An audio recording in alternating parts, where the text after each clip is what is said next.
Cool. Everything's on. We're on, Laszlo. How are you doing today? Good morning. Doing well. Afternoon. Yeah, morning for you. Yes. Yeah. Pleasure to be here. Yes, good to see you again. So we are, so it's a Jono Pokivano as well, the Hungarian connection.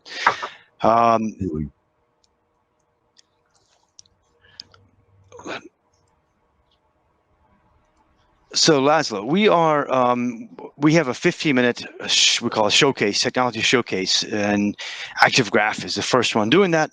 And you've got 15 minutes to tell us a bit about the company and the technology behind it, drawing a bit on the fact that you have leaned heavily on the technology resources in Central Europe, in this case Hungary. I think not leaned on it; it's 100% developed, as I understand it, in Budapest, right? But so give us a couple of words about the development side of it, but also tell us about what the hell is ActiveGraf. Exactly. So, and the floor is yours. Thank you very much, and thanks. It's a pleasure to be here at the Digital Services Summit. I'm Laszlo Balassy, the founder of ActiveGraf, and I want to start with a brief anecdote. You know, in Hungary, whenever they say somebody gives a wish, it's a golden fish. So the golden fish is giving a wish to a young lady who happened to help save the fish, and the golden fish says to the young lady, "Listen, I'll give you one wish. What do you want?" And the lady says, "Well, you know, in the times of COVID, and I have some friends in America. I would like to get a bridge. I can't fly because of COVID, so I want to get a bridge built from Hungary to America. I could just drive and come back."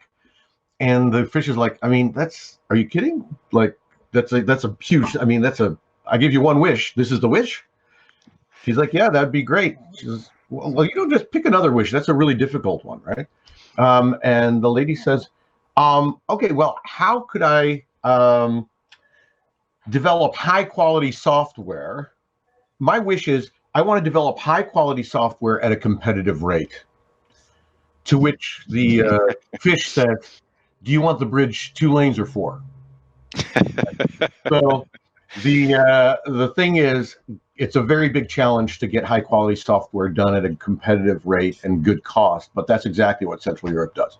And that's been our experience. So software development, especially more sophisticated software development, has typically been the purview of other places, and we've had a great experience doing it in Central Europe. So on with our presentation. I'll start with what ActiveGraf is, and I hope that we can move forward here. I'm sharing and trying to get the presentation to go forward. Here we go. Okay. All right. So there we go. Okay. Hopefully everybody sees now a dashboard, which looks like a rather typical dashboard. It is, however, an ActiveGraf dashboard, and I'll walk through it very quickly, but it's a great example of what ActiveGraf does. ActiveGraf is interactive presentation technology, but it's scenario analysis and presentation technology, which means you can run scenarios very easily because the graphs are active and can be used to control your calculations and data rather than the other way around. And so this dashboard is one that we developed because we had a reaction, having worked for multinational companies. We always knew that in crisis situations, the reaction is to fire everyone that you don't need and then hire them back later. And as employees, we always found that was a very inefficient way to manage things, much less beneficial for shareholders and stakeholders than would be the optimum. So we decided to do some analytics to help that decision-making process. And that's what this human resources dashboard does. Now, we developed ActiveGraf as a layer on top of Excel and PowerPoint, and through Excel, we can also drive PAR, Python, MATLAB, and other types of quant, but essentially you don't have any templates or anything. You can layer ActiveGraf on existing Excels and PowerPoints, and this is right in a PowerPoint presentation. This is nothing else. Top left, you can choose the shape of the recovery that you think will happen, and here, everything in red has to do with that recovery. So you can set the depth, the length of the depth of the recession, length of the recovery, and so forth, and some other parameters. And here in the chart, you see the recovery put onto the demand curve for this company. This is a fictive company. They produce widgets, and this is the demand curve for that company. And from that demand curve, we calculate what labor is required to produce those widgets. And when you see the light blue, that is a case where everybody that is excess capacity is fired immediately. Whereas the darker blue line is the tolerance case, what we call the tolerance case, which means by this gauge, we can dial in how much of our excess capacity we want to keep. And the reason that this is very useful is because it compares firing everybody to keeping a certain percentage, both in many dimensions. And that's what you see on the right side here. If you look at the right side of the dashboard, you can see the brand warmth difference, which is very important for hiring in the future. If your brand is seen as cold and not good, it's not just a consumer thing, it's an employability index thing. Also, the sales opportunity loss, if you fire everyone and the demand comes back, you're not able to serve them. And so you see that in a 15% retention case, you have less of an opportunity loss. And here on the bottom right is probably what all shareholders look at, is the total cost of labor over 24 months present value. And you can see that retaining 15% of employees is actually more profitable than to firing everyone. But here's the really cool thing about ActiveGraf. We can say, well, I don't believe it's going to be a V-shaped recovery. I think it's going to be a W. So we just click into W, and we will see that ActiveGraf will switch to a W-shaped recovery and recalculate everything on that basis. Now, on that basis, we actually have a loss versus firing everyone. But we can do a scenario very easily. We can say, all right, well, let's see what happens if we retain even more than 15%. Let's retain, let's say, 68% of excess staff. And ActiveGraf goes through and calculates all related charts, and it updates all related charts, whether they're in this presentation or elsewhere. Our hub recalculates it. And so it makes it very easy to look at any scenario immediately and looking at the KPIs. And what's surprising here, you may be surprised to see that in this shape of recovery for 9 months, it's actually cheaper to keep 68% of your employees than to keep only 15% of excess employees. It's cheaper to keep 68% of excess employees than it is to fire everyone. Why? Because, and here it is, $1 million this company would save by keeping more people. And why is that? Well, the reason is when demand comes back and is volatile here, as you see in this W-shaped recovery, you're hiring and firing people. And the labor assumptions that you can also set here, 6 weeks severance, 4 weeks of total cost to hire someone, and 4 weeks door-to-door to train and get somebody up to speed, has a lot to do with what the total cost of labor is. So this is just one example of ActiveGraf being used for real-time scenario analytics right within Excel and PowerPoint.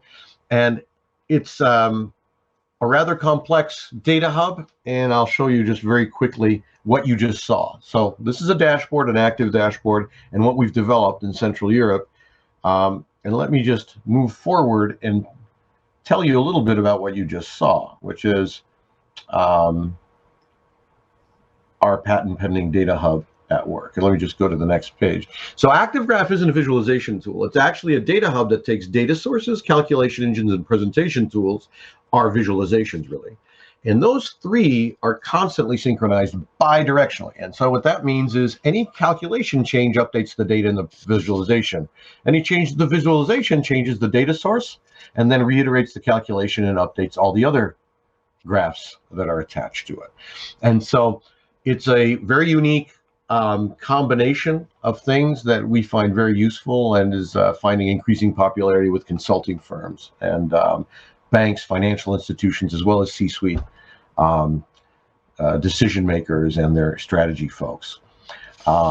Governments are also looking at it now in this crisis time for policymaking decisions and so forth.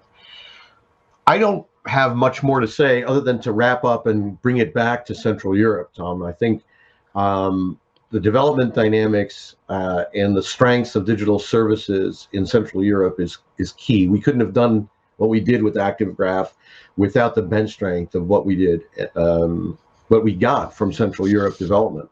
And just yesterday, I was on a call with Microsoft, the Office Extensibility leadership there. and they called ActiveGraf the most sophisticated use case of their Office extensibility framework. And that is thanks to the technological chops of digital services companies in Central Europe, right? And just two more thoughts. The entire development was done and completed in Central Eastern Europe. Black Belt, a fantastic technology company and development company in Hungary, did the core.net development. Black Label in Poland did all of the HighCharts based custom graphics. So all the graphs you saw were based on a HighCharts library, but highly customized by Black Label in Poland, who is the #1 developer for HighCharts customizations. Exalt is a design company in Hungary, which is unbelievable at doing UI design, user flow, and graphic design. And all of the things that you saw were ergonometrically and user flow wise designed in a very, very prescriptive manner to get the most out of our interface. And iCode was in Hungary, the ones that put MongoDB data structure behind it, and also did all kinds of work on the licensing, and they're now going to work on our cloud migration. And so the depth of strength, the depth of the bench strength is impressive, and very, very different disciplines. And the other thing that this shows is that you can in fact use different, as the British say, horses for courses, using different development teams that have certain areas of expertise in a way that allows that can be zipped together efficiently. And so the final thoughts I want to leave with you is the key lessons that I learned. One is Central Europe has developed far beyond just being a labor arbitrage type of situation for low-level coding. The architectural bench strength, project management, and all the higher value-added digital services are also available, and at a very, very competitive cost. One thing that you obviously have to be very cognizant of when developing in Central Europe is that over-communication is key. Everybody speaks fantastic English. It's not an English language thing. It's more about some cultural differences, perhaps, but just in an area where people's backgrounds are different and English might not be their first language, it's always better to upfront communicate much more and do checks and specific articulation of objectives and feedback more often than you otherwise would. So anyway, I hope this has been a helpful kind of look into one specific case of using Central Europe as a digital services hub for development. And I hope everybody found ActiveGraf interesting. It's the only software that does what it does in scenario analysis and prescriptive analytics, using predictive analytics in a very flexible way, such that literally everyone has a data scientist in their pocket with ActiveGraf by being able to iterate even the most complex quant graphically. And so, anyways, I'm open to take any questions or continue.